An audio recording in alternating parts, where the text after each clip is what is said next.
This week we're doing Arroz con Conejo, a rice with rabbit, a Spanish dish. So tune in and check it out. So being a rabbit recipe and being in Edmonton, I was able to find this at Superstore. It's one whole rabbit already kind of cut up, so it's perfect for the recipe. Okay, so getting into the package, we can see that the rabbit's been done into 4 pieces, and it looks like 2 sections of the back.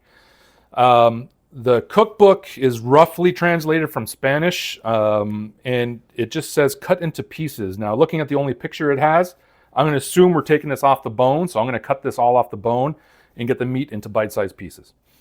Okay, and here's the rabbit now with all the meat carved off. Not an experience I want to go through anytime again soon, but it's done. So let's get this over to the stove. All right, and then we're just going to season up the rabbit meat before we put it into the pot. Okay, so the recipe doesn't say how high to cook this, so I'm going to go with medium, and we're going to throw some, we have some olive oil already in there. Rabbit meat is going in now.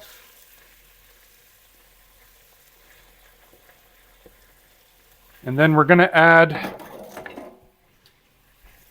2 cloves of minced garlic or chopped garlic. We're going to add 3 ounces of water and a pinch of pepper.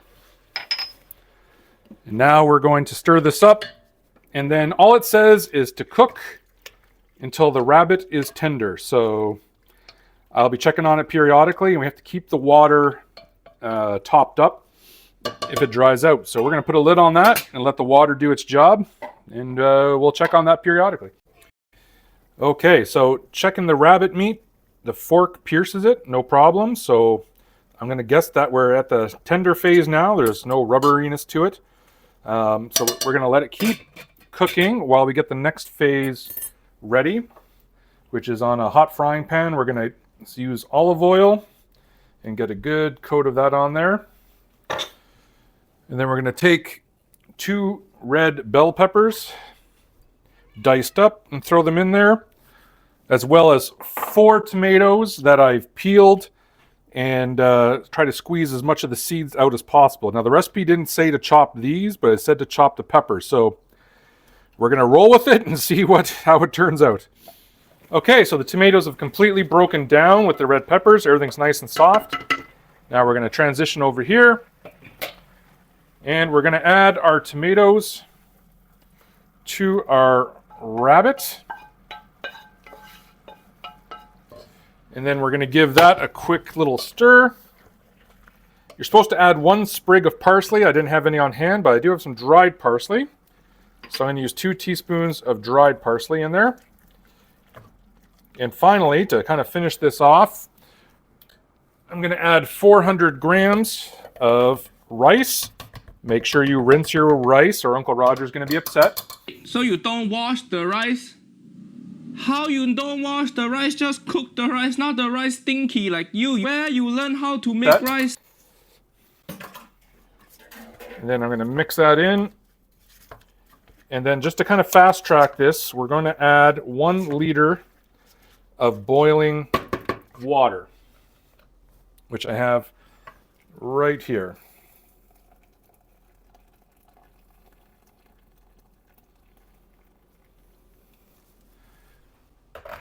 We're going to add 1 last pinch of salt. Little mixy. Lid is on, and now we're going to simmer this for 20 minutes and then check. It's all about the doneness of the rice. Okay, rice has been cooking for 20 minutes. Let it sit off the heat for 5. And as you can see, the rice is now tender. Everything is kind of coming together. Smells delicious. Very strong smell of the tomatoes and the red peppers coming through. Can't wait to try this. Okay, so it looks amazing. I can smell the tomatoes.